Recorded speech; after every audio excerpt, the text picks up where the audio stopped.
नमस्ते। आज हम किडनी फेलियर के बारे में बात करेंगे।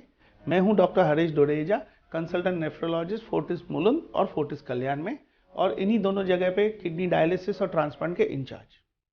किडनी फेलियर ये नाम सुन के कई लोग घबरा जाते हैं और इस वजह से हमने आज किडनी फेलियर का नाम बदल के किडनी डिजीज रखा है।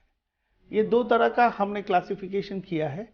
एक होता है AKI, जिसका मतलब है एक्यूट किडनी इंजरी। इंजरी का मतलब है वो ठीक होने की संभावना रखता है। तो एक्यूट मतलब जो अभी अभी हुआ है, किसी वजह से हुआ है, अगर हम वो वजह जान पाए, इलाज कर पाए, शरीर रिस्पॉन्स कर पाए तो वो नॉर्मल भी हो सकता है। ऐसी स्थिति में अगर हम डायलिसिस भी करते हैं तो वो टेम्पररी होता है, इसलिए हम उसे एक्यूट माने अभी अर्जेंट किडनी जो हम जानते हैं, और इंजरी मतलब डैमेज तो जो रिवर्सिबल हो सकता है।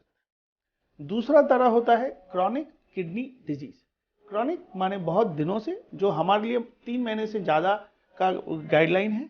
किडनी हम जानते हैं, और डिजीज मतलब बीमारी। इसका मतलब है किडनी की बीमारी जो कि 3 महीने से ज़्यादा चल रही है, और अक्सर इस स्थिति में हमने देखा है वो किडनी रिकवर नहीं होती है, और कई वजहों से वो धीरे धीरे किडनी डैमेज प्रोग्रेस होता है, और ऐसी किडनी अक्सर आगे जाके एंड स्टेज किडनी डिजीज होती है, जिसका मतलब है कि मोर देन 90% किडनी खराब है, और जब आपको अच्छा जीवन जीने के लिए डायलिसिस नहीं तो किडनी ट्रांसप्लांट की जरूरत पड़ती है। तो इस तरह से हम किडनी फेलियर, जो पहले acute kidney failure, chronic renal failure बोला जाता था, अब एक्यूट किडनी इंजरी नहीं तो क्रॉनिक किडनी डिजीज बोलते हैं। इसका वजह यह भी है कि अगर आपका क्रिएटिनिन 2 है, जिसका मतलब है कि आपका किडनी फंक्शन लगभग 50-60% है, हम उसे भी CKD क्रॉनिक किडनी डिजीज बोलते हैं। हम उसे पहले भी किडनी फेलियर बोलते थे। तो कई बार फेलियर का मतलब पेशेंट के लिए होता है कि पूरी किडनी खत्म हो,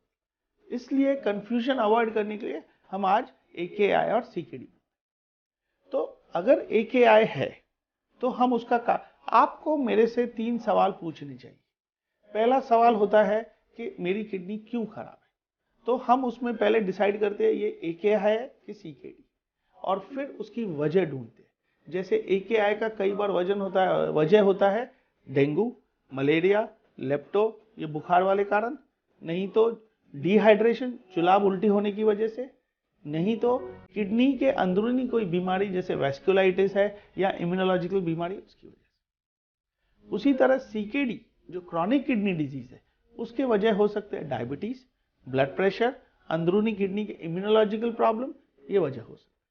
तो हम इन्हें ढूंढने का कोशिश करते हैं। अगर कारण मिलता है तो इसका इलाज होगा।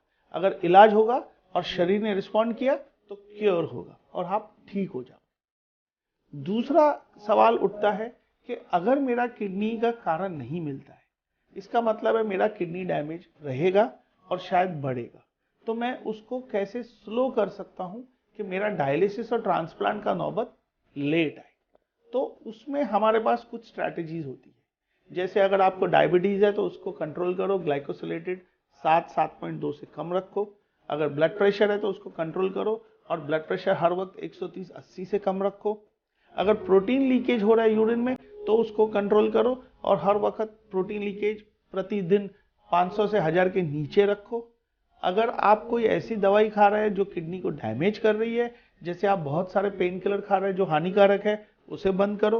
या तो आप आयुर्वेदिक दवाई खा रहे हैं जिसमें भस्म है और वो भस्म लेड, मर्क्यूरी, आर्सेनिक वाली है, तो उसे बंद करो क्योंकि वो किडनी को खराब कर रही है। कई बार पेट साफ करने के लिए हम चूर्ण, ये वो बहुत सारी चीजें खाते हैं जिसमें भी भस्म होता है, और वो बंद करना चाहिए। कई लोगों का किडनी केवल ये करने से ठीक हो जाता है। तो अगर ये सब हम करते हैं तो फर्दर किडनी डैमेज को हम रोक सकते हैं, नहीं तो स्लो डाउन कर सकते हैं।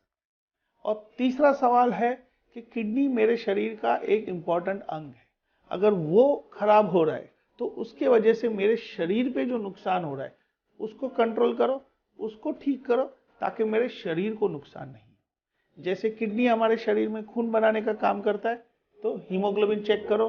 हीमोग्लोबिन ठीक करने के लिए आयरन है, एरिथ्रोपोइटिन इंजेक्शन है, मल्टीविटामिन फोलिक एसिड है, ये दे दो।